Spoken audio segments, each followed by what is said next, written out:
Saya lanjut ke materi, masih kuat? Kuat. Oke, ya udah. Lanjut ya ke materi.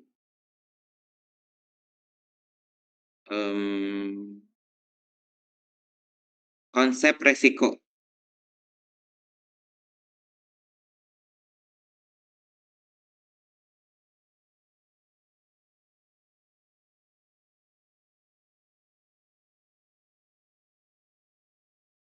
Oke, konsep resiko. Nah, ini dia.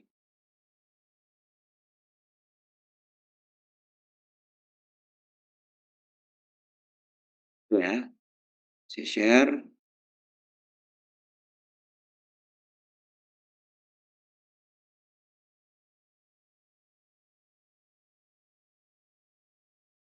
Dapat terlihat?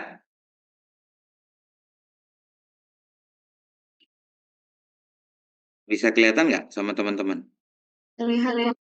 Kelihatan ya. Nah, ini saya coba putar. Terdengar nggak? Terdengar nggak? Pak? Terdengar? Tidak, Pak. Gak ada Nggak, suaranya, Pak. nggak ada suaranya. Oke, berarti saya stop share. Share. Oh iya benar, nggak pakai share sound tadi. Oke, share.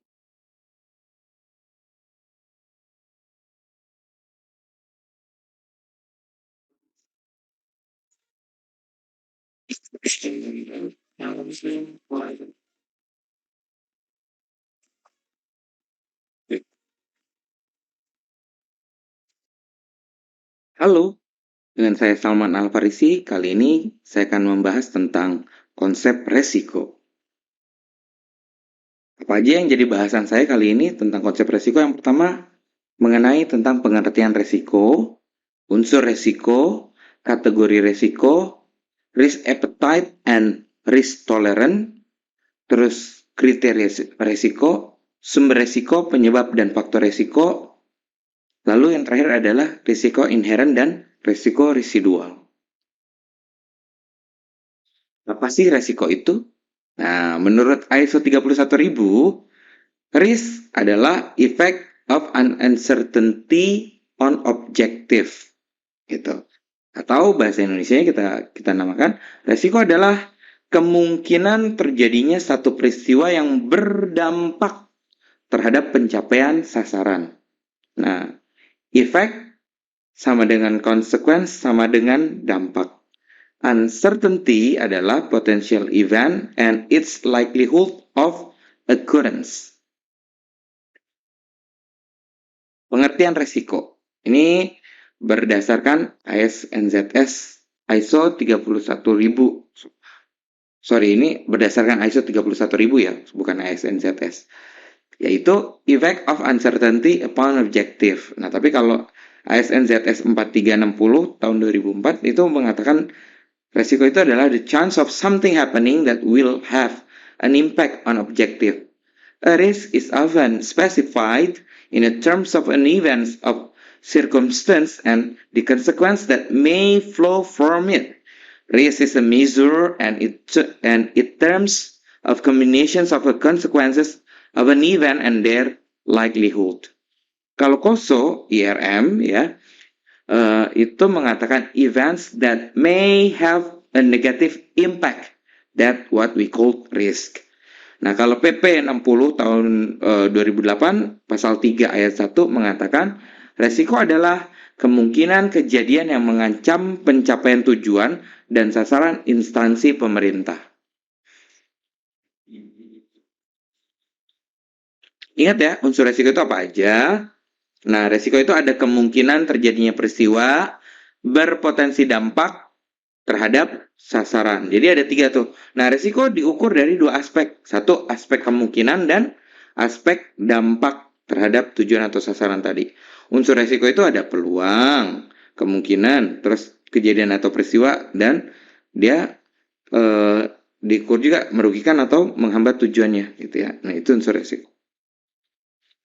Ingat ya tadi ya masih disebutkan tadi unsur resiko ada kejadian, dampak, dan kemungkinan terjadinya. Ini 3 syarat agar resiko itu terpenuhi harus memiliki minimal 3 syarat ini. Gitu.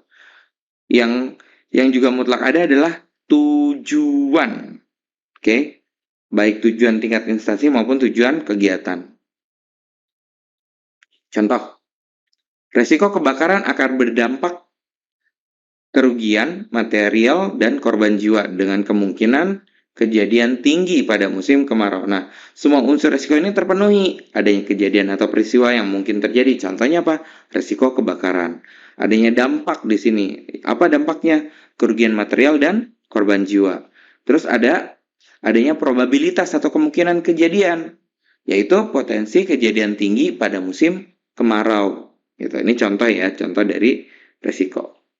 Nah, kategorisasi resiko itu berdasarkan 1 penyebab, 2 akibat, 3 aktivitas, 4 kejadian, 5 jenis resiko, 6 sumber resiko, 7 penerima resiko atau pihak yang terkena dampak resiko, yang ke-8 tingkat kemungkinan dan dampak resiko, yang ke-9 adalah kemampuan mengendalikan, dan yang terakhir adalah hierarki resiko. Risk appetite dan risk tolerance. Selera resiko atau risk appetite ya, itu adalah satu tingkatan dari sekelompok resiko yang akan diterima dan dikelola organisasi dalam suatu periode tertentu.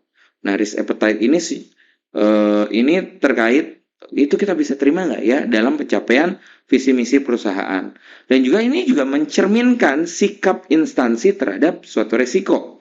Nah, selanjutnya ini juga mempengaruhi budaya dan gaya pengoperasian dari instansi atau perusahaan tersebut. Risk tolerance atau toleransi resiko atau ambang resiko atau limit resiko adalah batas pengambilan resiko yang dapat diterima dari variasi relatif pada pencapaian tujuan dalam tingkat toleransi yang diperkenankan dalam konteks instansi secara keseluruhan. Mengurangi resiko sampai tingkat residu 0 atau batas residu yang sangat rendah tidak selalu efisien. Ingat ya, jadi jangan semuanya dibuat 0 karena belum tentu itu adalah efisien. Kenapa? Karena ini terkait dengan kendala waktu, biaya, dan usaha yang diperlukan. Praktek manajemen yang lemah, jika begitu saya menerima saja resiko. Nah, itu wujud dari praktek manajemen yang lemah. Instansi perlu membuat ketentuan yang informatif tentang seberapa banyak atau seberapa besar risiko yang dapat diterima atau acceptable sebagai bagian dari praktek manajemen instansi yang wajar.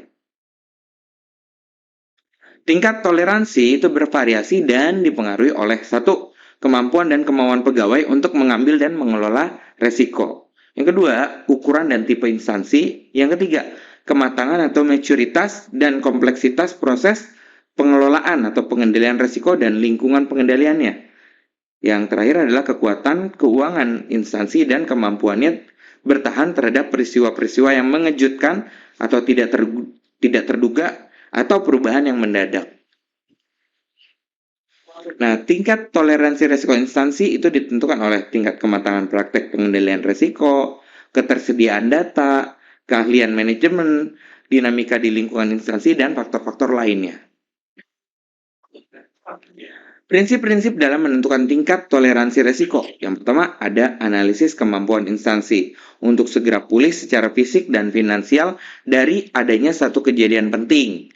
Ini memberi gambaran tentang kebutuhan dan pentingnya rencana kontingensi, sumber finansial, fisik, dan SDM, serta pentingnya pengendalian. Lalu, yang kedua, itu tetapkan toleransi yang dapat ditanggung atau diterima oleh instansi. Selanjutnya, lakukan komunikasi tingkat toleransi kepada seluruh pegawai oleh pejabat yang berwenang. Nah, yang terakhir ini adalah tingkat toleransi yang ditetapkan tercermin dalam skala peringkat risiko yang digunakan untuk menilai risiko atau assess risk, yaitu area atas, area tengah, dan area bawah. Ini contoh ya, contoh risiko kebakaran di gedung kantor instansi. Instansi A berbeda risk appetite-nya dengan instansi B. Nah, instansi A ini adalah risk taker, jadi dia mengambil resiko gitu. Nah, kalau perusahaan B itu Risk avoidance, dia ngindarin resiko. Nah, lalu langkah-langkahnya juga yang ditempuh juga akan berbeda nih. Kalau risk taker itu lebih banyak mengalokasikan sumber daya yang dimiliki untuk menghadapi resiko kebakaran setelah mempertimbangkan toleransi instansi tersebut terhadap resikonya. Lalu, misalnya lebih banyak memasang misalnya nih yang dilakukan adalah memasang alat pemadam kebakaran, terus memasang petunjuk evakuasi, menyelenggarakan pelatihan simulasi situasi gawat darurat secara berkala, dan selalu mengecek kesiapan alat damkarnya. Nah, tapi kalau perusahaan B kan tadi risk avoidance nih, ya kan? Nah, ini biasanya tuh cenderung membatasi resiko kebakaran. Misalnya, tidak memperbolehkan peralatan atau benda atau material yang mudah menimbulkan kebakaran di lingkungan kantor. Lalu, pelarangan kegiatan yang dapat menimbulkan percikan atau yang menggunakan api. Nah, itu salah satu tindakan untuk mengatasi risk avoidance. Selanjutnya kita bahas tentang kriteria risiko. Apa sih kriteria risiko? Ini merupakan sumber acuan penilaian atas signifikansi risiko.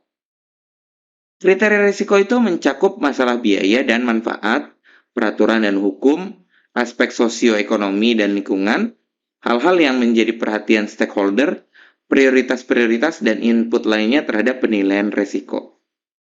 Nah, kriteria-kriteria penting yang perlu dipertimbangkan yaitu yang pertama, macam dampak atau konsekuensi yang akan dipertimbangkan. Yang kedua, bagaimana kemungkinan likelihood itu didefinisikan. Yang ketiga, bagaimana menentukan bahwa suatu tingkat risiko memerlukan kegiatan atau pengenanganan atau pengendalian. Ini contoh kriteria bagi proyek berskala medium. Nah, ini dilihat dari kriteria ketersediaan. Ini uraiannya ketersediaan fasilitas harus dimaksimalkan dengan cara mengurangi sejauh mungkin gangguan terhadap operasional saat ini. Terus kalau kriteria hubungan masyarakat, standar tertinggi untuk hubungan masyarakat harus terus dijaga. Terus kriteria ekonomi, proyek harus dapat dibenarkan dalam kerangka ekonomi, diukur dalam profitabilitas dan tingkat pengembaliannya atau rate return-nya. Lalu lingkungan, contohnya yaitu solusi-solusi untuk masalah teknis harus baik dari segi lingkungan, alternatif solusi pun harus juga tersedia.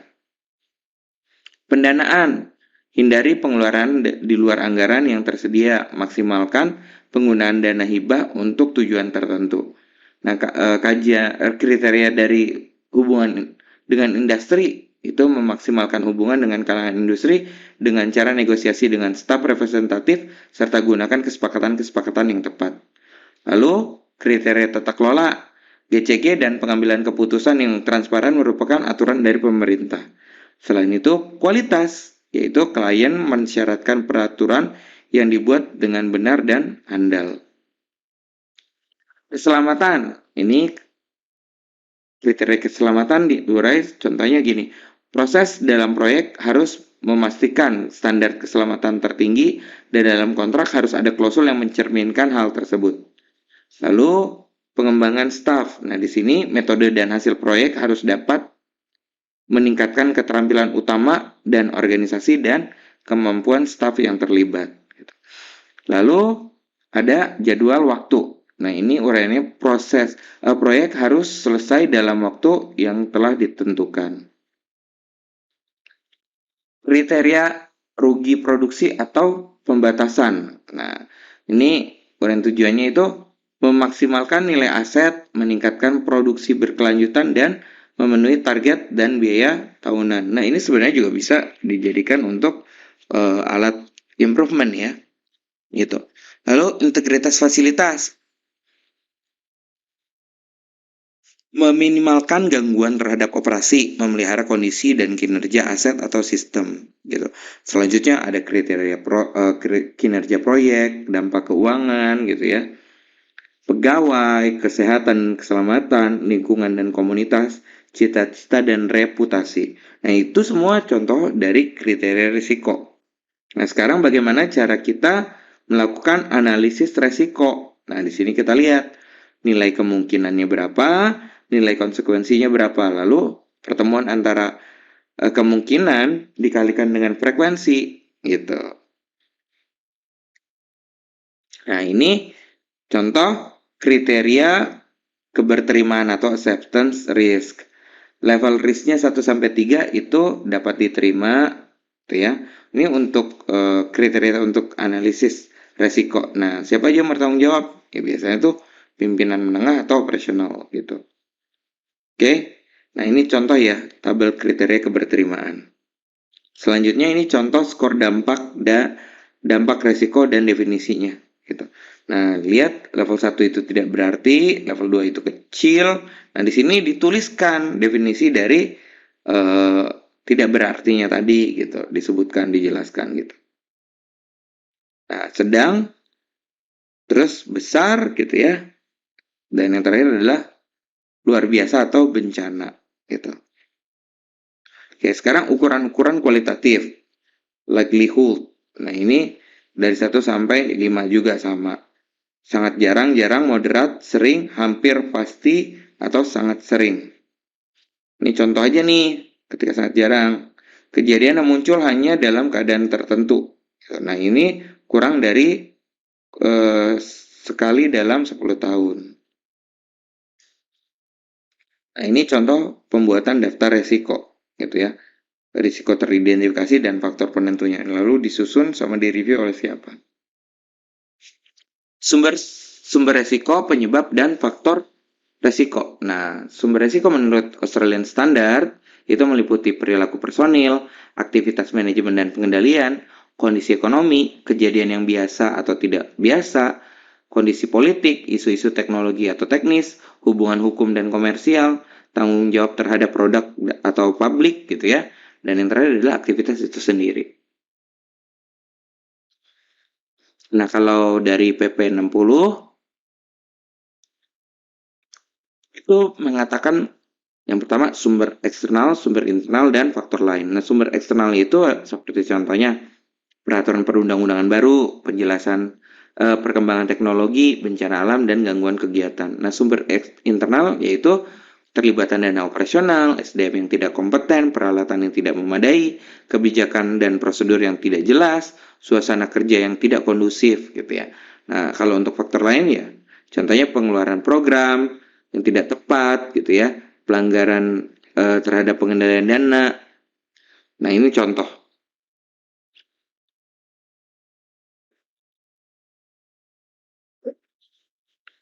Suatu resiko ada penyebabnya. Penyebab ada yang dapat dikendalikan dan ada yang tidak dapat dikendalikan. Nah, penyebab adalah a factor or event that produce a second event atau something that brings about a particular condition, result, or effect. Risiko berbicara tentang kejadian masa depan yang belum terjadi, sedangkan penyebab itu bisa mencakup baik masa lalu maupun masa depan.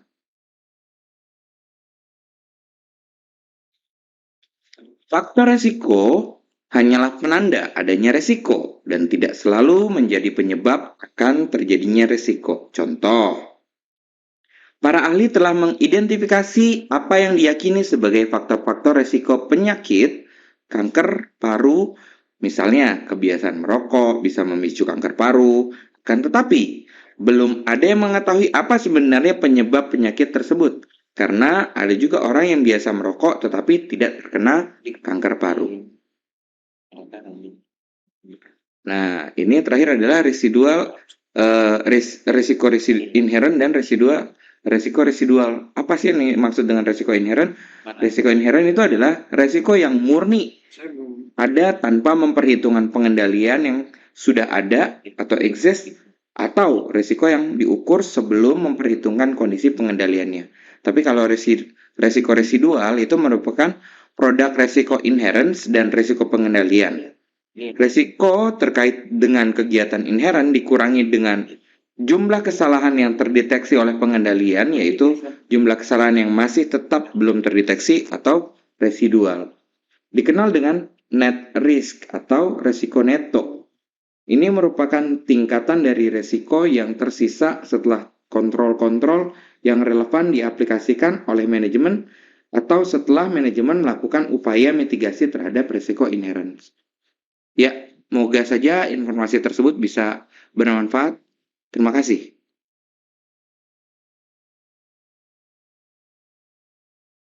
Oke, ada yang mau ditanyakan? Dari konsep resiko, dan beberapa sudah dipaparkan juga ya sama teman-teman kalian tadi.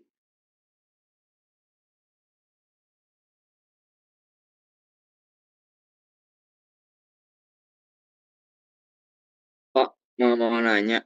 Silakan, Aldi. Tadi kan ada yang namanya resiko residual ya Pak ya? Itu Ya. terjadi ketika resiko bawaannya itu telah ditanggulangin. Bentar. Ada iklan lewat. Oke. Iya. Ada contohnya nggak Pak seperti apa kira-kira terkait resiko residual? Ada contohnya nggak ya? Bentar. Ini saya close share screen-nya udah di close ya. Ija.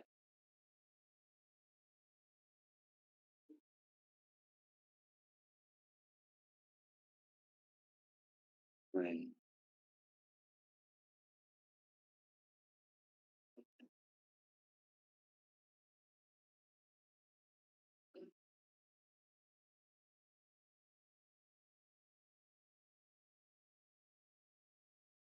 Beli. Bentar ya, saya ambilin. Bentar.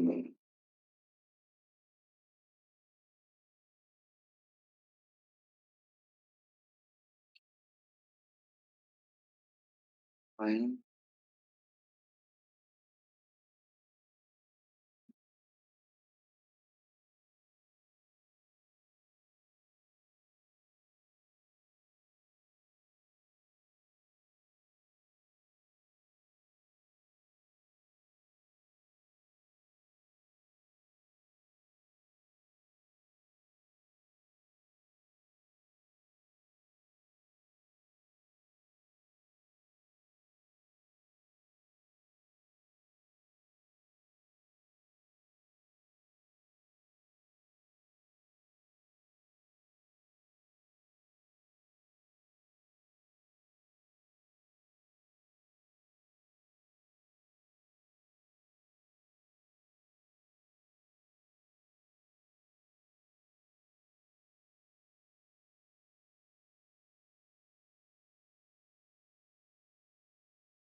Ini saya ambilin contohnya. Yang dimaksud residual risk ya.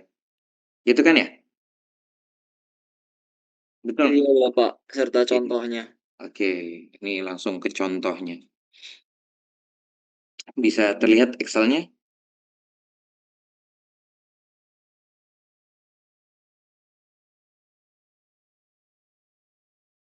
Nah, ini kajian Hazid Hazob. Ini Hazid PGN yang waktu saya, Berli, Yohanes ngerjain ya.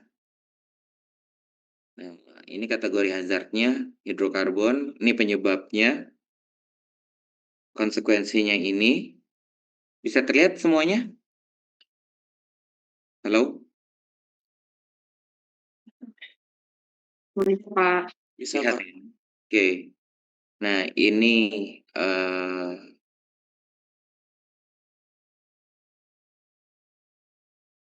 konsekuensinya, ini safeguard primer, ini safeguard sekunder. ini Setgad tersier, lalu ini hitungan dari ini shear rankingnya gitu ya.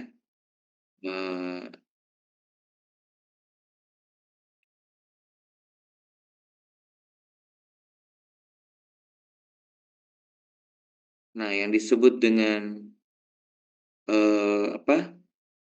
residual risk ini ketika resiko-resiko sudah dihitung, tek gitu. Oh, ternyata masih tinggi ini ratingnya, gitu ya.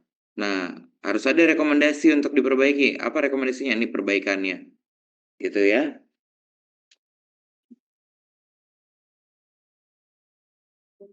Kelihatan? Kenapa akunnya dikunci ya? Sini.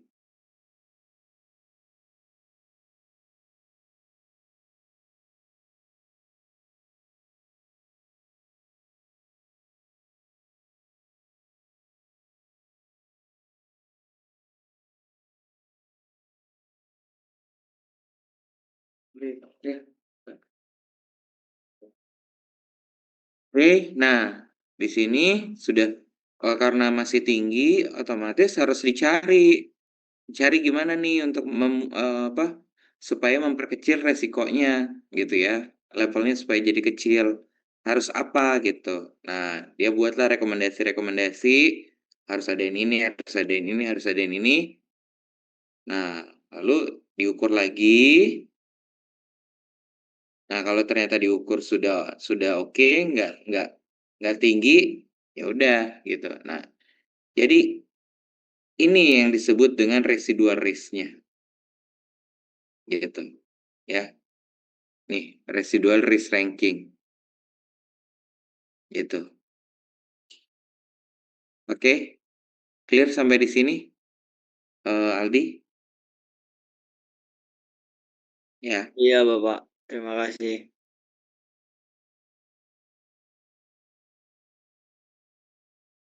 Oke, ada lagi pertanyaannya?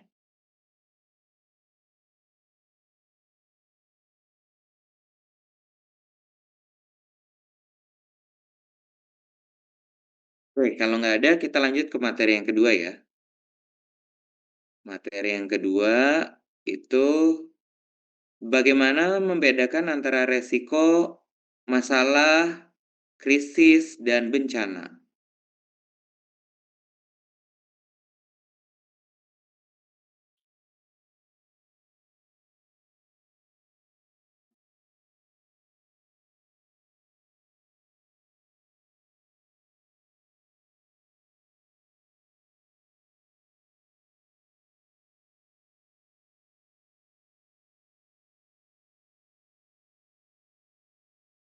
Bisa. Ngelek.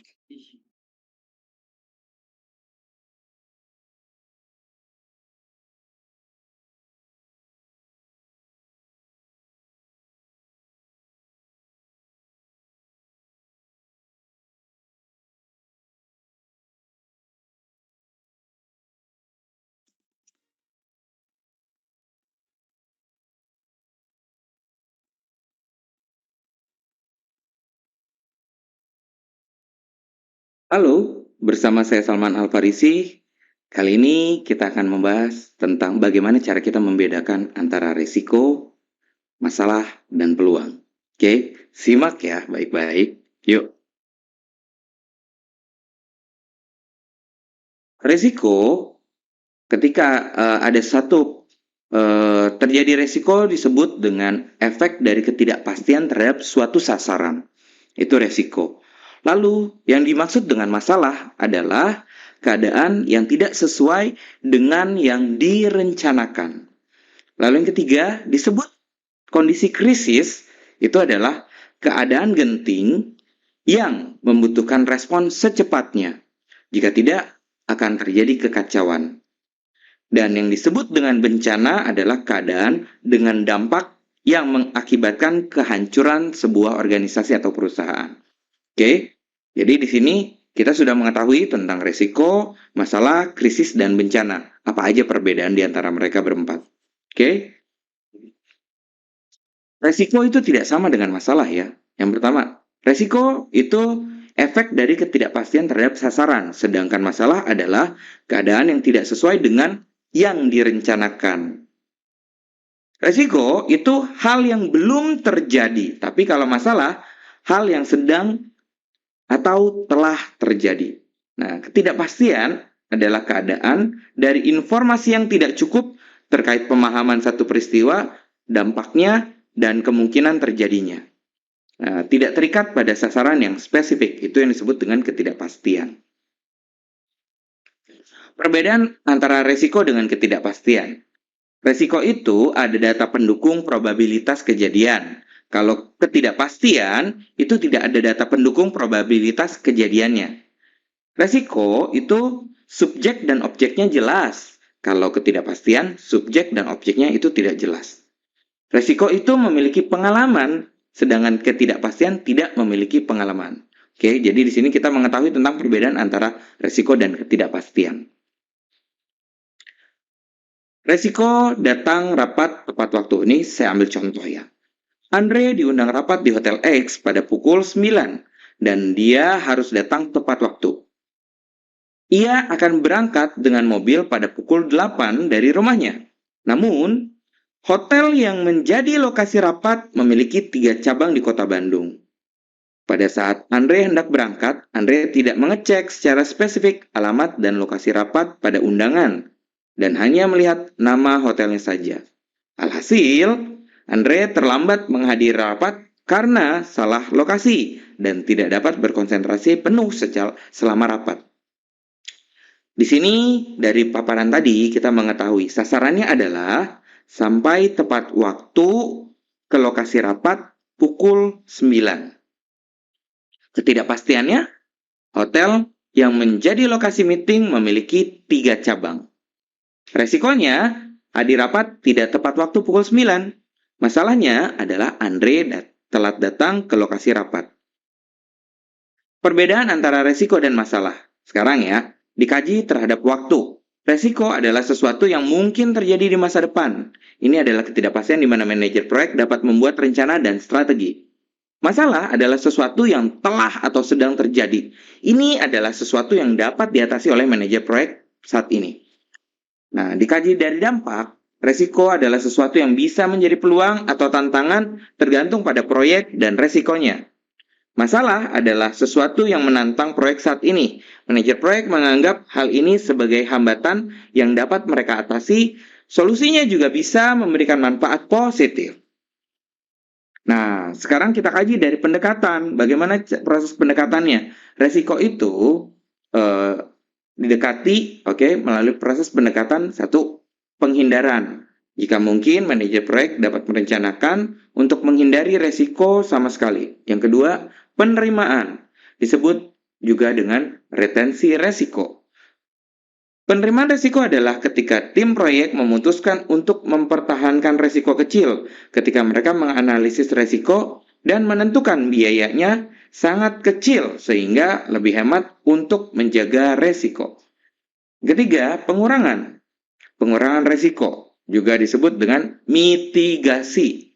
Adalah ketika perusahaan menentukan bahwa suatu resiko mungkin terjadi, mereka menciptakan strategi untuk mengubah dampak resiko.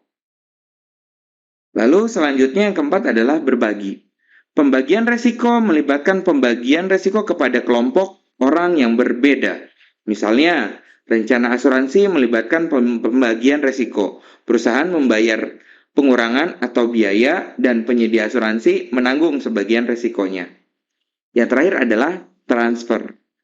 Transfer resiko melibatkan pengalihan resiko dari satu kelompok ke kelompok lain. Misalnya, perusahaan dapat menggunakan polis asuransi untuk mengalihkan resiko kepada penyedia jika terjadi peristiwa tertentu.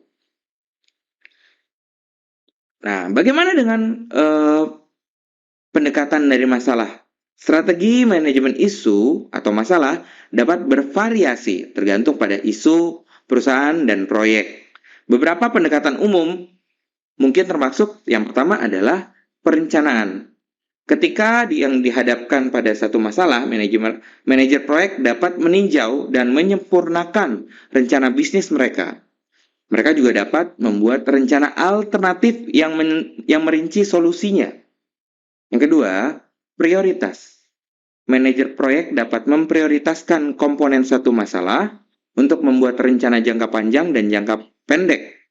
Misalnya, jika ada masalah teknologi selama pengembangan, manajer proyek mungkin akan memprioritaskan perbaikan masalah tersebut terlebih dulu, sehingga produksi dapat dilanjutkan.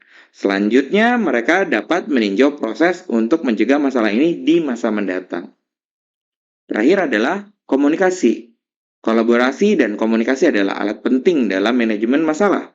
Serta manajer proyek dapat mendelegasikan tugas-tugas baru dan mengkomunikasikan harapan kepada tim produksi. Nah, perbedaan selanjutnya yaitu dokumentasi. Manajer proyek mungkin menggunakan daftar resiko atau log untuk melacak data resiko. Ini biasanya mencakup informasi satu, nama resiko, deskripsi resiko, dampak yang diproyeksikan, tanggal penyelesaian yang diinginkan, dan yang terakhir adalah strategi mitigasi. Tapi kalau masalah, manajer proyek dapat melacak masalah dalam daftar masalah atau log masalah. Jadi, Bapak Ibu sekalian harus nih memiliki log atau daftar resiko atau log untuk masalah juga gitu ya. Daftar masalah dapat berisi rincian sebagai berikut. 1. Tanggal pencatatan. 2. Deskripsi masalah. 3. Tindakan dan langkah selanjutnya. Yang keempat, pembaruan, kemajuan. Yang kelima, penilaian dampak. Dan yang terakhir adalah tanggal resolusi dan detailnya bagaimana. Contoh nih ya. Contoh risiko ini seperti ini. Steve adalah manajer proyek di Better Build Construction. Dia menganalisis dan menilai risiko proyek sambil membuat rencana bisnis. Pada proyek barunya, dia menemukan timnya mungkin tidak menyelesaikan pembangunan tepat waktu dan jadwal sesuai saat ini. Dia ingin mengatasi risiko ini karena tenggat waktu sangat penting bagi klien. Dia menggunakan pendekatan mitigasi risiko untuk merinci 3 solusi potensial yang berbeda. Dia memutuskan mereka akan selesai tepat waktu jika dia memindahkan anggota tim tambahan ke proyek baru ini. Dia mengkomunikasikan perubahan ini dengan timnya dan mereka menyelesaikan pembangunan tepat waktu. Ini contoh dari resiko. Lalu bagaimana contoh dari masalah? Nah, ini contoh dari masalah. Better Software adalah perusahaan perangkat lunak global. Sophia adalah seorang manajer proyek untuk desain baru dan dia mengelola tim global. Dia membuat jadwal dan anggaran yang sukses, namun dia menyadari anggota timnya melewatkan tenggat waktu tugas karena komunikasi yang tidak efektif. Dia mencatat masalah ini ke dalam log masalah perusahaan dan membuat rencana komunikasi baru. Dia memutuskan dia akan memprioritaskan komunikasi dalam beberapa cara. Yang pertama, dia akan merancang pertemuan mingguan di sela-sela giliran kerja anggota tim sehingga semua orang dapat hadir. Dia juga menerapkan alat komunikasi baru yang dapat diakses anggotanya sepanjang hari secara online. Dengan memposting semua tugas secara online, dia memudahkan semua orang berkomunikasi secara efektif dan menyelesaikan tugas tepat waktu. Resiko versus masalah. Ini saya akan uji, silakan Anda jawab ya. Apakah ini masuk kategori resiko atau masalah? Saya sebutkan, lalu Anda silakan jawab sendiri. Ini masuk kategori resiko atau masalah. Yang pertama, mulai ya. Pertama, terbakar sejumlah rumah di daerah pemukiman padat akibat sepuntung rokok yang dibuang oleh seseorang yang tidak dikenal. Ini masuk resiko atau masalah? Silakan jawab. Yang kedua, mobil mogok. Masuk resiko atau masalah?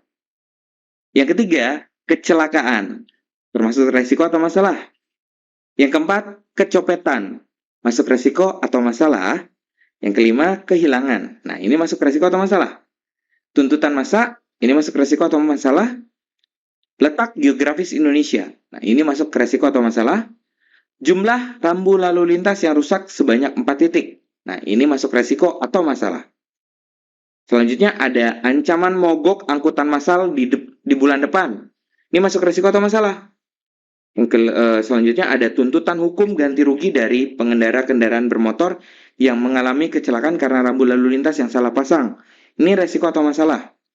Selanjutnya yang terakhir adalah tim inventarisasi aset dinas menemukan perbedaan atau selisih kurang antara fisik barang dengan catatan di SIM BMD. Beda resiko dengan kesempatan. Resiko pasti merugikan atau menghambat tujuan. Ketika terjadi, maka pasti rugi. Kesempatan atau peluang masih ada kemungkinan beruntung, tapi tidak merugikan jika terjadi. Contoh peluang, datang ke acara yang ada door prize. Toko memberikan hadiah melalui pengambilan nomor. Contoh resiko, naik pesawat bisa atau mungkin jatuh di laut atau pecah atau patah gitu ya. Itu contoh dari resiko. Nah, ketika kita mau mengkaji ini menjadi peluang atau resiko, nah itu ada spek yang harus kita nilai. Yang pertama aktivitasnya bagaimana, resikonya bagaimana, terus opportunity-nya bagaimana. Kita identifikasi. Lalu di sini kita bisa lihat kalau dampaknya hijau itu bisa jadi peluang, tapi kalau dampaknya merah itu dia jadi resiko. Oke, di sini saya akan lihat ya. Kita lihat sama-sama. Kita membedakan ini resiko atau bukan. Tujuannya adalah menempuh perjalanan dengan kereta api ke Jakarta untuk menghadiri rapat pada pukul 9 pagi. Terlambat dan melewatkan rapat. Nah, ini adalah pernyataan dampak. Ya. Benar ini resiko dapat dikendalikan dengan memastikan masih banyak waktu untuk mencapai stasiun. Ketinggalan kereta api sehingga menjadi terlambat hadir mengikuti rapat. Ini resiko atau bukan? Nah, jawabannya adalah resiko ya. Lalu, cuaca buruk membuat kereta api tidak jadi berangkat. Nah, ini jawabannya apa? Nah, ini juga jawabannya adalah resiko. Jadi, tapi resiko yang tidak dapat dikendalikan, namun dapat dibuat rencana kontingensi atau mitigasinya.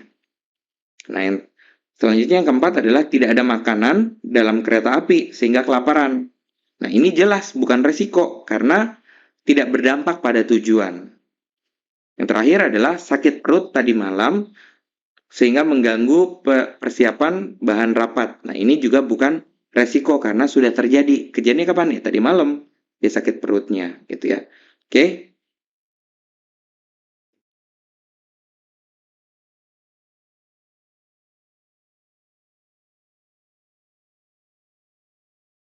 Oke. Tentang perbedaan antara masalah, resiko, dan peluang, resiko, masalah, krisis, dan bencana. Ada yang mau ditanyakan oleh teman-teman sekalian? Bapak punten, saya mau tanya Pak. Silakan. Sebenarnya saya sedikit bingung sih Pak untuk mengartikan resiko itu apa. Kayak ada sih Pak kayak tanda-tanda bahwa resiko itu sudah mendekati sama realisasinya, kayak sedikit susah gitu Pak membedakan antara resiko sama masalah gitu Pak.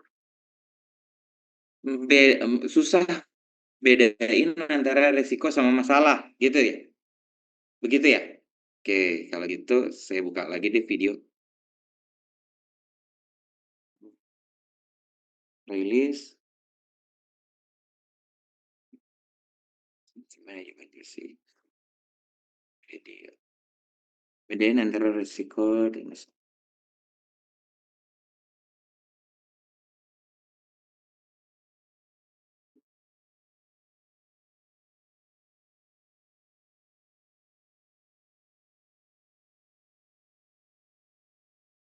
Perbedaan risiko, masalah.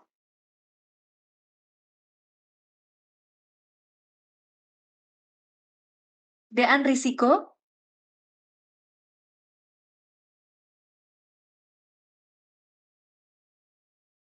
Oke.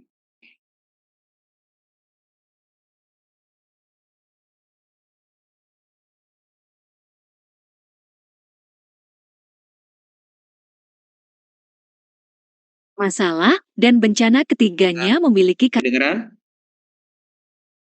Kedengeran kah? Terdengar Pak. Oke, yuk kita simak ya. karakteristik, waktu kejadian, dan cara penanganan yang berbeda. Risiko-risiko adalah kemungkinan atau potensi terjadinya suatu kejadian yang dapat berdampak terhadap tujuan organisasi, baik secara negatif maupun positif. Risiko bersifat belum terjadi, namun dapat diperkirakan dan dikelola sejak dini. Contoh, risiko keterlambatan proyek karena supplier belum mengirim bahan baku. Risiko dapat dikendalikan melalui proses manajemen risiko seperti identifikasi, analisis, dan mitigasi. Masalah-masalah adalah kejadian negatif yang sudah terjadi dan biasanya mengganggu kelancaran proses atau pencapaian tujuan. Masalah membutuhkan respon atau tindakan korektif secara langsung. Contoh, sistem IT error sehingga operasional terhenti atau pelanggan mengeluh karena keterlambatan layanan. Masalah muncul ketika risiko yang tidak ditangani dengan baik menjadi kenyataan. Bencana-bencana adalah kejadian besar dan destruktif yang menyebabkan kerugian serius bagi organisasi atau masyarakat. Dampaknya bisa bersifat fisik, operasional, finansial, maupun reputasional. Bencana seringkali berasal dari faktor eksternal dan di luar kendali organisasi, seperti gempa bumi, banjir, kebakaran besar, atau pandemi. Dalam konteks manajemen risiko, bencana masuk kategori risiko ekstrem yang perlu rencana tanggap darurat contingency plan. Keadaan risiko, masalah, dan bencana ketiganya memiliki karakteristik, waktu kejadian, dan cara penanganan yang berbeda.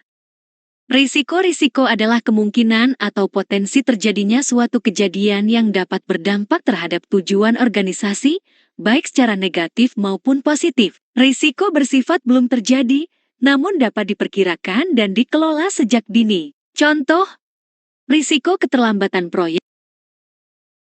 Bahan baku. Risiko dapat dikendalikan melalui proses manajemen risiko seperti identifikasi, analisis, dan mitigasi. Oke, masih belum paham juga ya? Salsabila. Sudah Pak. Sudah sedikit paham Pak. Oke, kalau belum paham, ini saya kasih video. Saya kasih video di bentar. Lihat, lihat link yang saya bagiin di grup kita. Jadi dengan kayak gitu simple, udah tahu tuh bedain antara resiko masalah mana yang datang duluan gitu. Oke.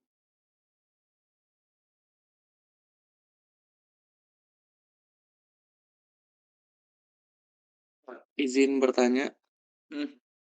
Udah nonton videonya? Yang di grup? Ya. Ditonton dulu ya. Ya coba.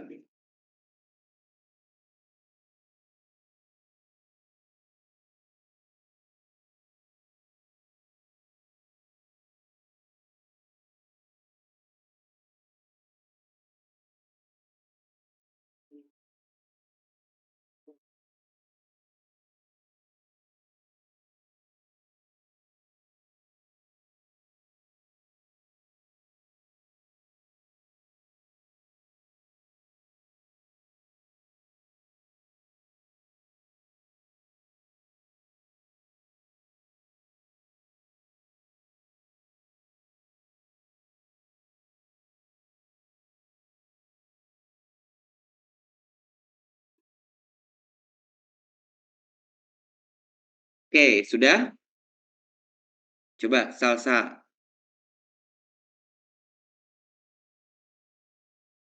Ya, coba salsa. Tadi udah nonton kan? Iya Pak, sudah Pak. Oke, apa yang kamu tonton videonya? Yang saya tonton itu contoh masalah sama terjadinya bencana ketika masalah tidak diatasi. Sebelum adanya masalah ada apa dulu?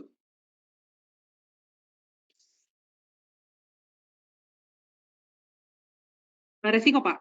Iya, jadi kita harus tahu dulu resikonya nih, gitu ya. Nih kalau nggak diatasi resiko ini bisa terjadi masalah. Masalah yang dibiarkan terus-menerus akan terjadi bencana. Gitu. Bencana. Tapi sebelum bencana biasanya ada krisis dulu. Oh iya Pak. Ya, oke, gitu polanya tuh seperti itu. gitu. Ya. Oke, clear sampai di sini? Clear, Pak. Terima kasih ya, Pak. Sama-sama. Ada lagi? Tadi Atfal mau nanya? Nanya apa? Izin bertanya, Pak. Silakan. Untuk perbedaan sumber masalah sama sumber resiko itu apa ya, Pak? Masih bingung antara sumbernya itu. Oke, jadi Terima gini. kasih. Jadi gini, Atfal itu seorang pekerja proyek yang lagi mau melakukan pemeriksaan pipa. Ya, pada pukul 9 pagi di area Jakarta Utara. Nah, pada saat lagi melintas area tersebut, tiba-tiba Atfal melihat ada seekor ular. Ya, ada seekor ular. Nah, sumber bahayanya apa? Ularnya, Pak. Seekor ularnya tadi, ya kan? Sumber resikonya apa? Resikonya kamu mau ngapain dari sana ke sini? Kan resiko itu harus punya tujuan, ya kan? Betul nggak? Tujuannya kamu ngapain? Meriksa pipa, kan? Nah, sumber resikonya apa? Ayo dong, mic-nya jangan ditutup. Tergigit ular, Pak. Sumber resikonya apa? Oh. Ular, Pak. Sumber bahayanya ular. Sumber bahayanya ular. Jadi ularnya harus diapain? Ditangkap, dikasih ke kebun binatang, atau dibunuh, ya itu pokoknya itu sumber bahayanya, ya kan? Tapi sumber resikonya apakah itu? Bukan. Karena tujuannya dia ke sana bukan mau membunuh ular. Betul nggak? Tujuan dia ke sana kan mau memeriksa pipa pada pukul 9 pagi di area Jakarta, ya kan? Gitu. Nah, jadi apa sumber resikonya yang dia miliki? Mungkin telat datang, Pak. Telat datang karena ada ular. Kan gitu. Ya kan? Nah, jadi beda antara sumber resiko dan sumber bahaya. Paham ya? Oke, paham, Pak. Terima kasih. Oke. Ada lagi pertanyaan?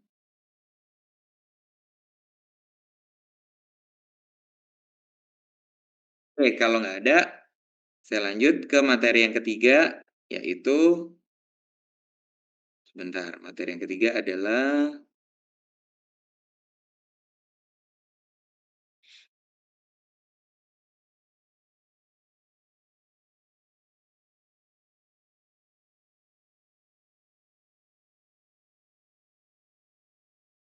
sertifikasi profesi manajemen resiko. Nah, nih.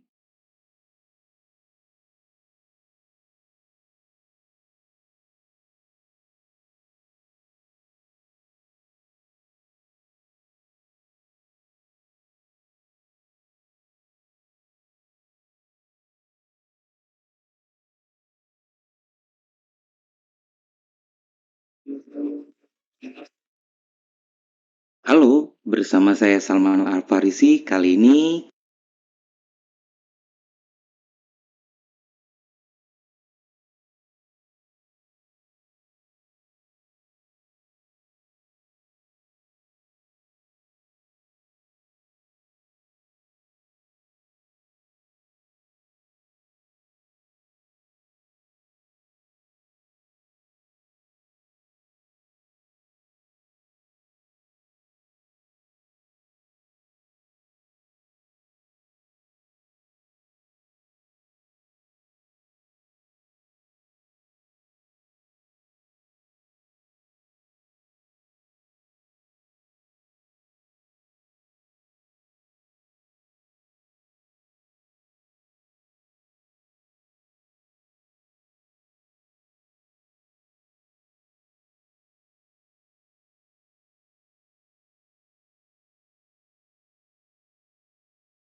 bisa terdengar?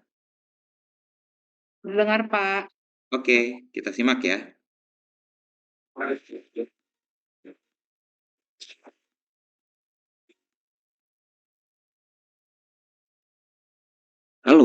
bersama saya Salman Al-Farisi. Kali ini kita akan membahas tentang sertifikasi profesi manajemen risiko. Oke, untuk itu buat kalian yang saat ini sedang mempelajari tentang manajemen risiko, penting banget ya untuk mengetahui apa saja sih jenis sertifikasi profesi yang ada di manajemen risiko. Yuk, kita coba kupas tuntas.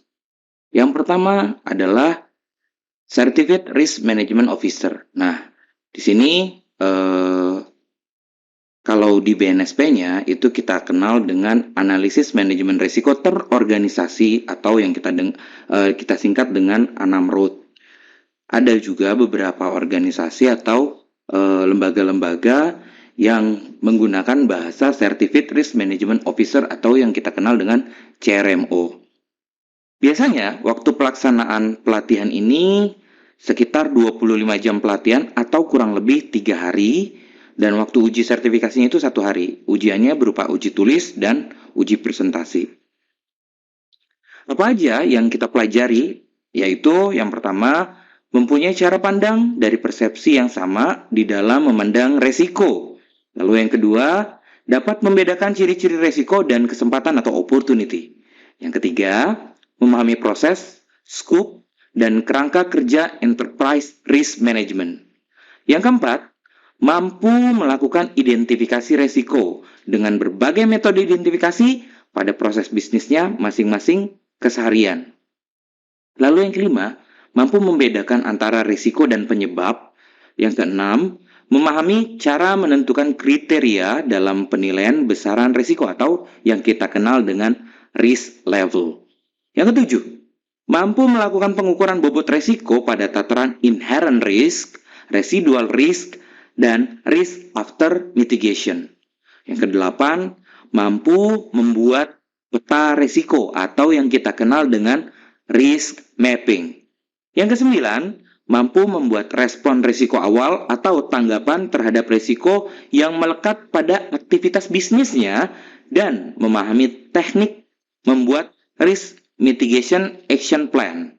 Dan yang terakhir adalah mampu membuat risk register yang informatif. Oke. Kemudian yang ketiga, itu ada yang level 3 gitu ya. Ini ada Certified Risk Management Professional. Atau kalau BNSP-nya dikenal dengan ahli manajemen risiko organisasi terintegrasi. Kita sebut dengan AMROT. Waktu pelatihannya itu sekitar 40 jam atau kurang lebih dia 4 hari. Waktu uji sertifikasinya itu ada 1 hari berupa uji tulis dan uji presentasi. Apa aja yang dipelajari? Nah, yang dipelajari yang pertama, mampu menganalisis aspek strategis dari manajemen risiko.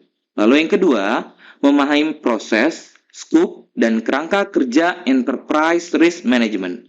Yang ketiga, dapat menggunakan statistik dan analisis kuantitatif atau kualitatif pada proses manajemen risiko. Yang keempat, mampu mengidentifikasi risiko dalam kelangsungan organisasi. Yang kelima, mampu melakukan pengukuran risiko organisasi. Yang keenam, mampu melakukan evaluasi risiko organisasi. Yang ketujuh, mampu menentukan jenis respon risiko terhadap organisasi. Yang kedelapan, mampu melakukan monitoring risiko organisasi. Dan yang kesembilan, mampu menangani risiko spesifik pada organisasi. Oke, selanjutnya pada level 4, itu ada yang namanya Certified Risk Governance Professional atau CRGP. Kalau di BNSP itu disebut dengan ahli tata kelola risiko terintegrasi atau disingkat dengan ATKRT. Waktu pelatihan itu 20 jam, kurang lebih ya sekitar 2 hari. Waktu uji sertifikasinya itu 1 hari, yaitu uji presentasi dan pengumpulan paper. Apa aja yang dipelajari? Yang pertama, pemahaman akan keterkaitan corporate governance dan risk management secara konseptual dan prakteknya, dan bagaimana menerapkannya secara efektif sehingga menjadi perwujudan akuntabilitas yang memadai bagi organisasi perusahaan di tingkat direksi, dewan komisaris, komite dewan komisaris, dan perwakilan pemegang saham. Yang kedua, Pemahaman tentang dasar-dasar manajemen risiko hukum dari kacamata organ-organ perusahaan di tingkat direksi, dewan komisaris, komite-komite dewan komisaris, dan perwakilan pemegang saham. Yang ketiga, pemahaman tentang beberapa kerangka kerja enterprise risk management yang dikenal secara luas, misal COSCO dan ISO 31000 dari sudut pandang pemegang kendali atau pengambil keputusan di tingkat direksi, dewan komisaris, komite-komite dewan komisaris, dan perwakilan pemegang saham. Yang terakhir, yang keempat, memperoleh pengalaman simulasi tentang bagaimana melaksanakan peran mereka di atas sehingga proses manajemen risiko di perusahaan atau organisasi dapat dilaksanakan secara efektif dan dengan pendekatan yang seefisien mungkin. Selanjutnya ada pelatihan untuk sektor publik. Sebelum ke situ kita membahas tentang pelatihan Business Continuity Management Certificate Professional atau disingkat dengan BCMP CP yang dipanggil di dalam sertifikasi BNSP sebagai ahli manajemen kelangsungan usaha atau AMKU. Waktu pelatihannya itu sekitar 40 jam atau kurang lebih 40 hari. Waktu uji sertifikasinya 1 hari, uji tulis dan uji presentasi. Yang dibahas adalah pertama, peserta mengerti proses business continuity planning dan terminologi yang dipakai di business continuity. Yang kedua, mengerti perbedaan dan keterkaitan antara business continuity management dan manajemen resiko. Yang ketiga, pengertian luas mengenai project management. Yang keempat, mampu melakukan penilaian awal dan analisis kesenjangan dan mengidentifikasi kemungkinan ancaman, kerentanan yang ada, dampak paparan risiko, dan persyaratan bisnis yang bisa mengganggu fungsi bisnis di organisasi. Yang kelima, mengembangkan strategi pemulihan untuk pemulihan tepat waktu dan hemat biaya serta penilaian manfaat biaya. Yang terakhir, mampu mengembangkan krisis komunikasi dan keterkaitannya dengan business continuity planning. Seperti yang saya bilang tadi, selain di manajemen risiko di perusahaan private atau PT gitu ya, ada juga yang perusahaan publik atau TBK. Kita lihat ya. Yang pertama ada Certificate Risk Officer in Public Sector. Apa aja yang dipelajari? Yang pertama, mempunyai cara pandang dan persepsi yang sama dalam memandang risiko.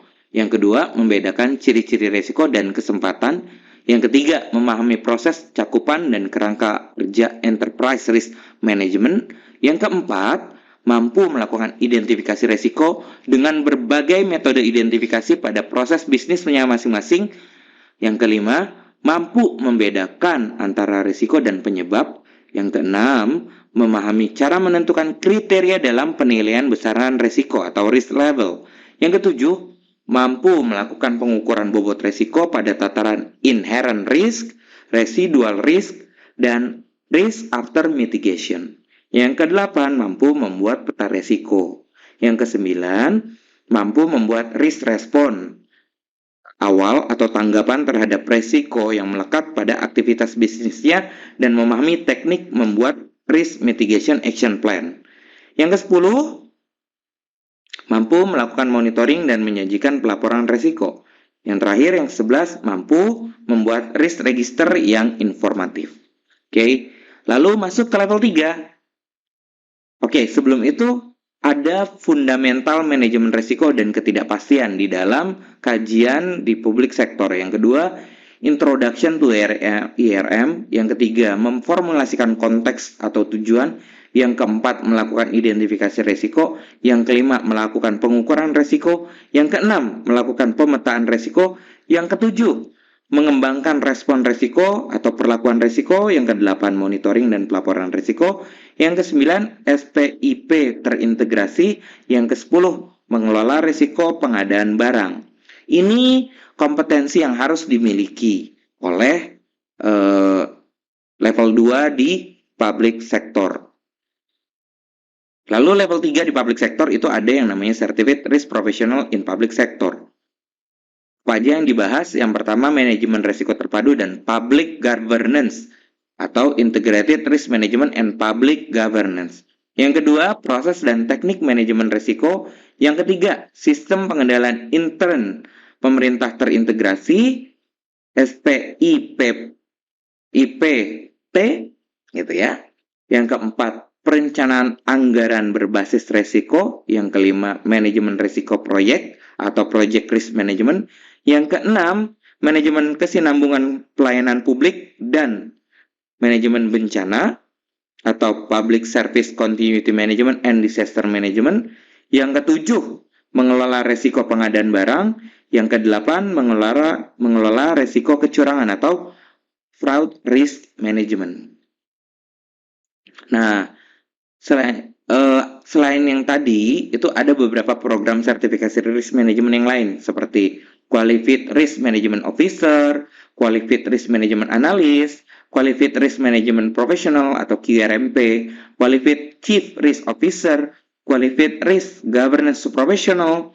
Selain itu, ada juga program yang memfokuskan pada governance risk, yaitu yang pertama Risk Management ISO 31000, yang kedua Anti Bribery Management System atau ISO 37001 versi 2018, yang ketiga Compliance Management atau ISO 301 2021, yang keempat ada Business Continuity Management System based on ISO 22301, ada juga Risk Based Audit.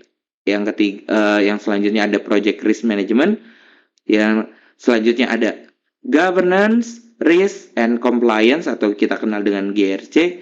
Yang selanjutnya ada penerapan tata kelola perusahaan yang baik atau GCG, Good Corporate Governance dalam perusahaan. Selain itu ada Key Risk Indicator, dan yang terakhir adalah Risk Maturity Assessment. Oke, baik. Itu yang merupakan jenis-jenis sertifikasi yang ada pada profesi risk management. Semoga bermanfaat.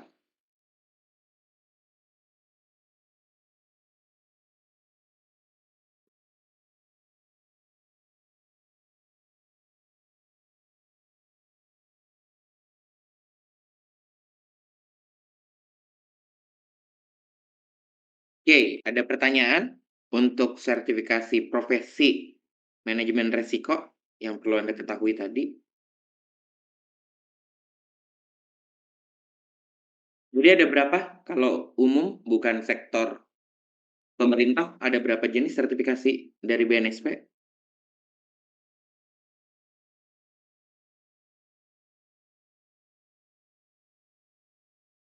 Iya, udah injury time, udah ini ya, udah sempoyongan ya. Udah lemes, udah bawaannya mau buru-buru cepet-cepet udahan gitu. Baik. Tadi 3 video yang saya putar tadi itu, tolong nanti ada pertanyaannya ya di tiap-tiap videonya. Silakan diisi sama teman-teman semua menurut pendapat teman-teman gitu ya. Sama seperti yang sudah-sudah sebelumnya. Dan yang terakhir, saya akan memperkenalkan standar internasional dari sistem manajemen resiko. Ternyata bukan cuma ISO 31000 aja. Ya, kalian harus tahu juga teman-teman yang lain. Jadi kalau udah master buat standar 31000, pelajari lagi standar yang lain ini, gitu ya. Supaya kita jadi profesional di bidang risk management. Oke? Siap?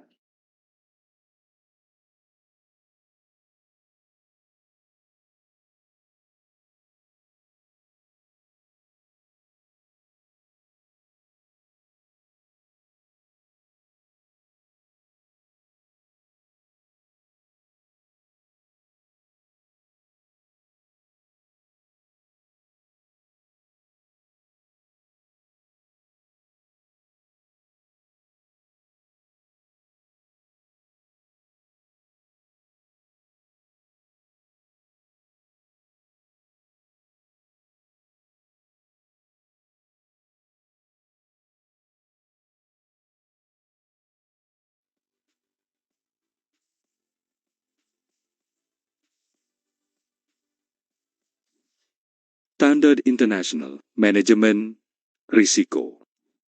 Yang pertama ada IRG.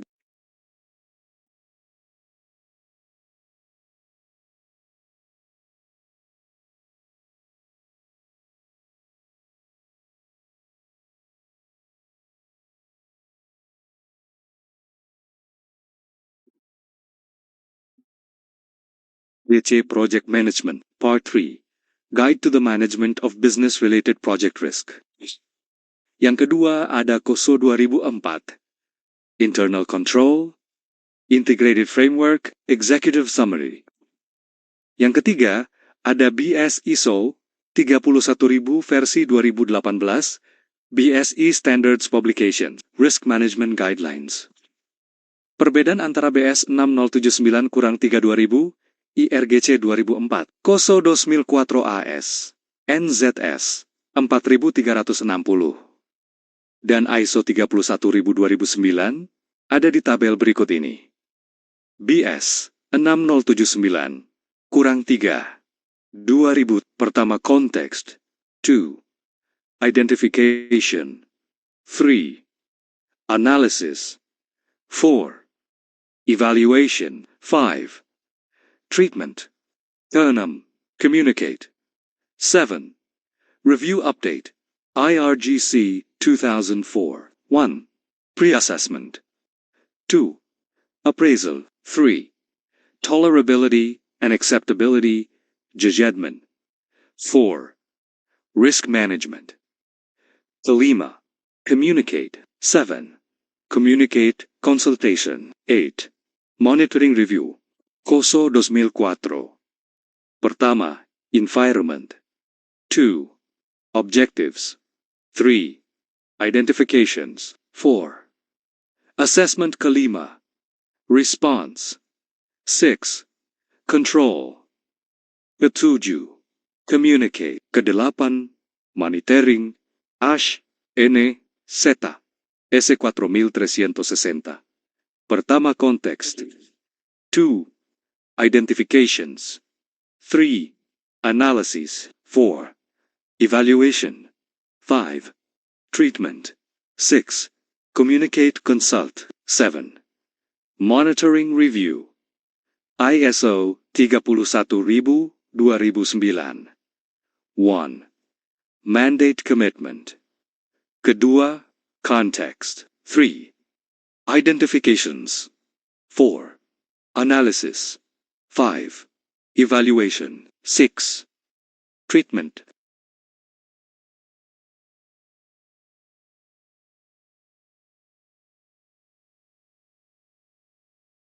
Oke, ya itu tadi beberapa standar internasional yang mempelajari tentang sistem manajemen resiko. Oke, nah sistem manajemen resiko itu digunakan di mutu, di anti penyuapan, di energi, di lingkungan, di K3 gitu ya. Jadi di sistem manajemen mana aja dia dipakai gitu. Nah, sekarang yang terakhir pokok bahasannya tentang risk based thinking. Jadi pemikiran berbasis resiko. Oke, apa aja yang akan dibahas? Yuk kita dengerin.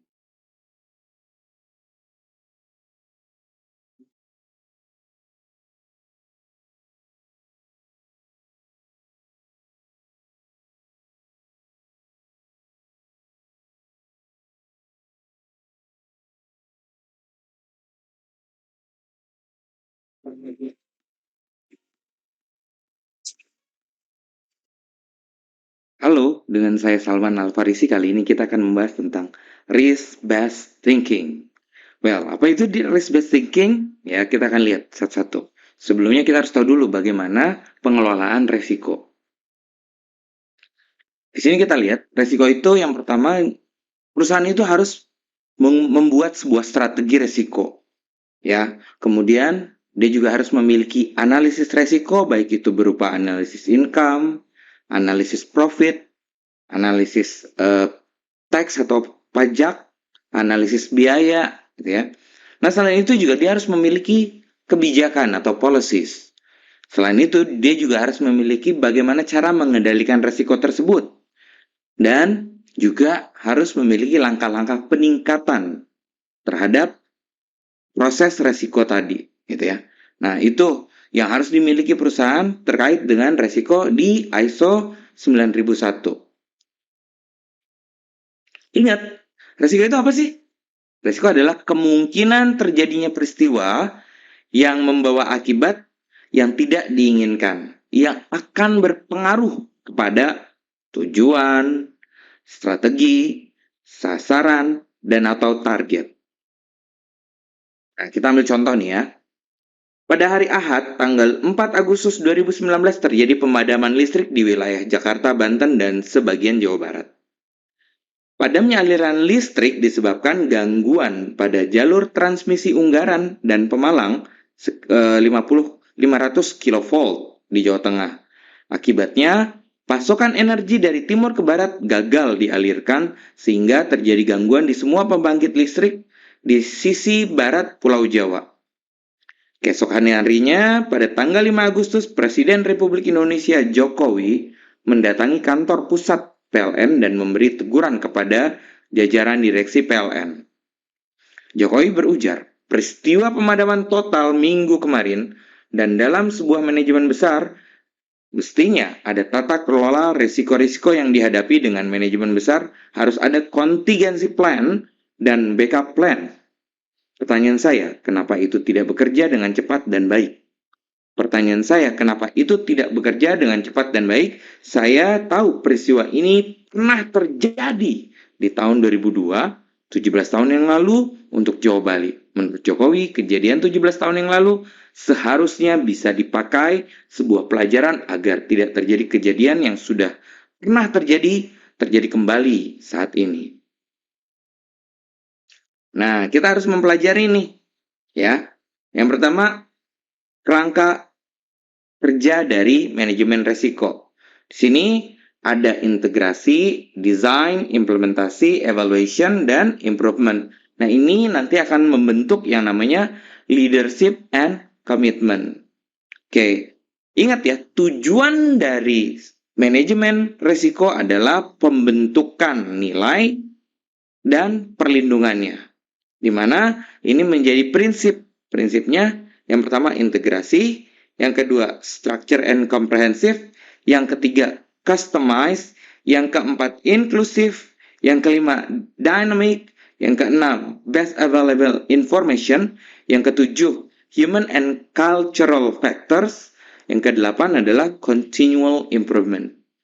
Nah, dalam prosesnya manajemen risiko itu ada yang namanya kajian dari scope, konteks, dan kriteria, kemudian masuk ke risk assessment. Di dalam risk assessment itu ada yang namanya risk identification, risk analysis, risk evaluation.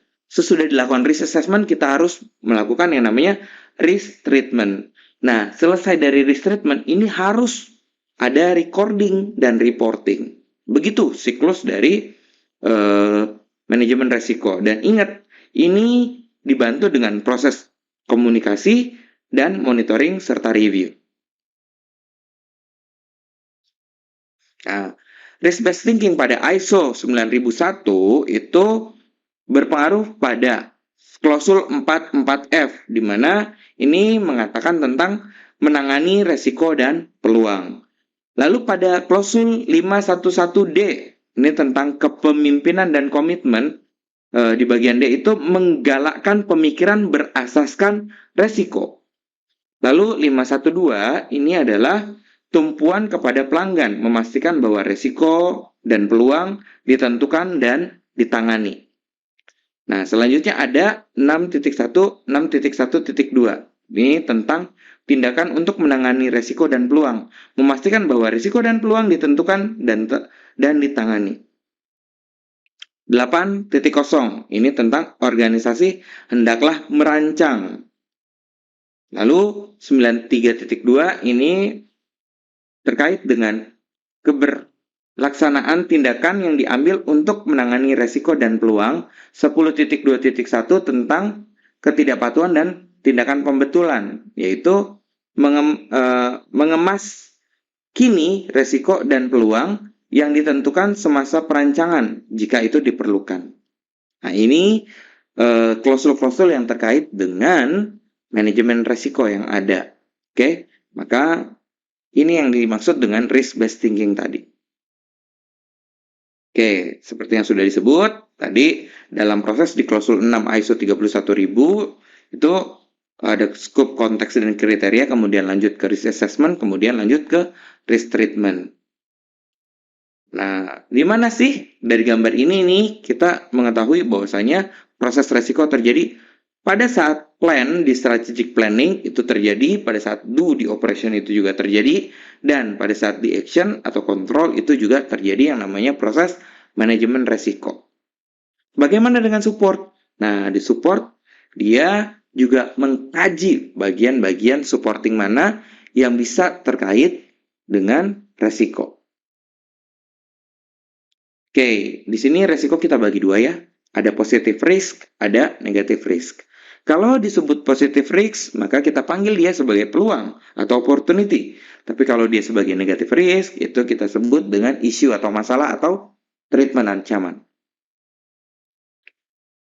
Nah, di sini dari kita ambil tabel A.1 di ISO 31000 tentang apa aja nih alat-alat yang terkait dengan risk assessment. Oke, ada brainstorming, ada structure or semi-structured. Nah, ini contohnya.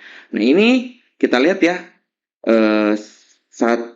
Satu itu artinya strongly applicable, 2 adalah not applicable, 3 adalah applicable. Atau kita lihat di sini, kita ambil contoh. Ya, contohnya adalah checklist. Apakah checklist bisa untuk digunakan di risk identification? Jawabannya adalah strongly applicable. Dia sangat direkomendasikan untuk digunakan checklist gitu ya. Lalu untuk kajian risk analysis di konsekuen, dia tidak bisa dipakai. Di probability juga tidak bisa dipakai, di level of risk juga tidak bisa dipakai, gitu. Nah, terus di risk evaluation juga sama, dia juga tidak bisa dipakai. Nah, ini bisa kita lihat di annex P04.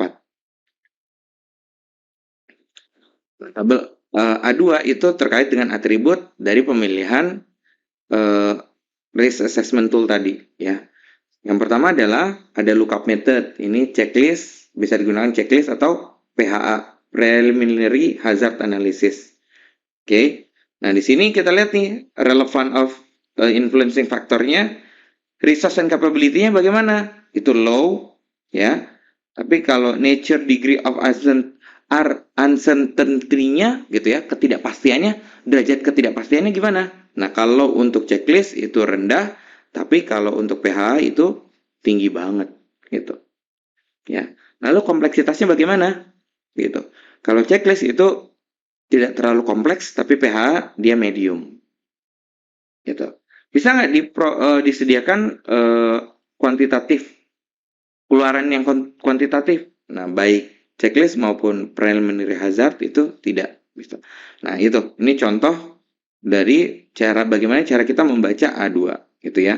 Di sini juga ada supporting method, ada scenario analysis. Nah, ini masing-masing nih tools-nya. Dan harapan saya teman-teman mengikuti pelatihan dari tiap-tiap tools karena tiap-tiap tools itu berbeda-beda fungsinya gitu. Oke. Nah, ini masih ya terkait dengan tools tadi. Tuh. Ini juga, nah cuma bedanya ini terkait dengan analisis fungsi. Selain itu ada control assessment, terus juga statistical method. Oke, nah ini adalah risk mapping, bagaimana cara kita menilai, lalu memetakan dia bagian resiko-resiko. Apakah rendah, sedang, atau tinggi gitu ya. Nah ini, kita bisa lihat di sini, hijau, may happen, ini mengukur bagaimana konsekuensi itu bisa terjadi, serta kalau di sini likelihood. Oke.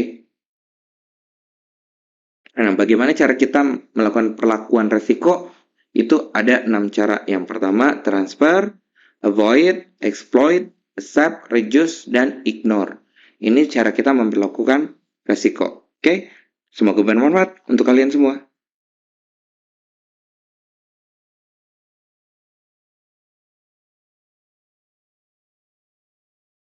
Oke, ya. Ada pertanyaan untuk risk-based thinking?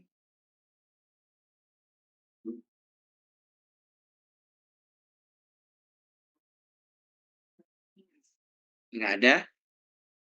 Ada nggak? Ada pertanyaan nggak? Nggak ada, oke. Ya, materi kita sudah selesai ya untuk 2 hari ini. Terima kasih teman-teman semua sudah menyimak dengan baik dan tertib. Semoga materi-materi yang diberikan bisa bermanfaat.